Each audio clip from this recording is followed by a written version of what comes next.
we all got in a room together and we worked probably for about a month.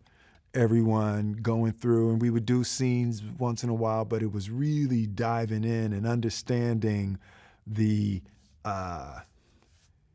low self-esteem of these characters and how their low self-esteem drove them into the lives that they've created for themselves, you know, and the questions of what makes somebody a bad guy.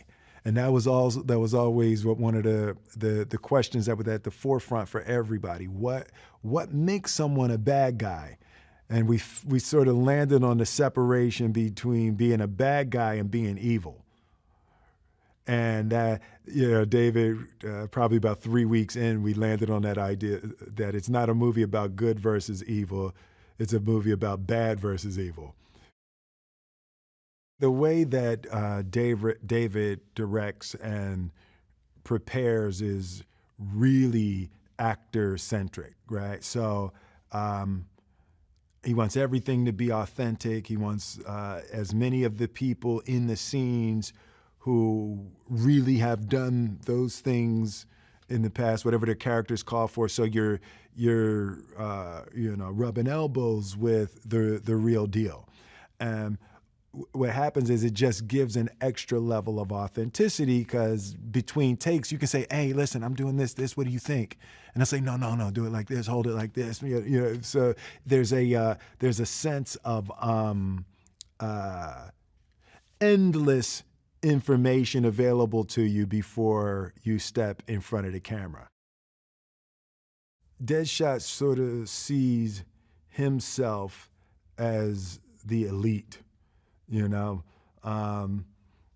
when Deadshot looks at Flag, he feels that he's a way better soldier than Flag. He's a better shot than Flag. He's a better commander than Flag. And actually, the only difference between Deadshot and Flag is what team he's on, right? So Deadshot looks at Flag as one of the worst bad guys. He's in one of the biggest gangs ever.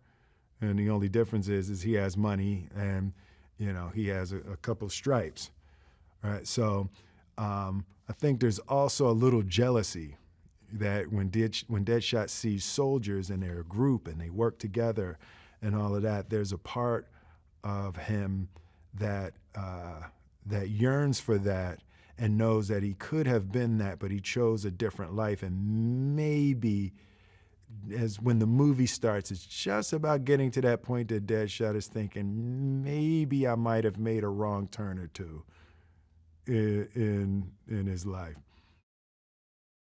For Deadshot, Amanda Waller is like bittersweet. He really appreciates her gangster.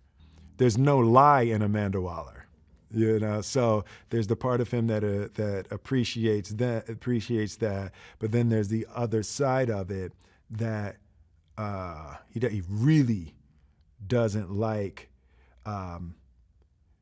being used in that way. Deadshot kind of considers himself the best user ever. So to get jammed into a situation where he's being used in that way is really a bruise to his ego. This cast really bonded in a special way that isn't always the case. I think we all felt honored and excited to be a part of it. Everybody checked their egos at the door. And I think we legitimately like each other. I think that, I think when you start there, when it's people that you would hang with off camera, then I think it adds an extra element. You see it on screen. And David Ayer actually he had to slow us down a little bit. He was like, no, you're not friends till later in the movie. Right? So in the scenes that there needed to be a little more friction in the early part of the film, but we all got snuggled up really quickly.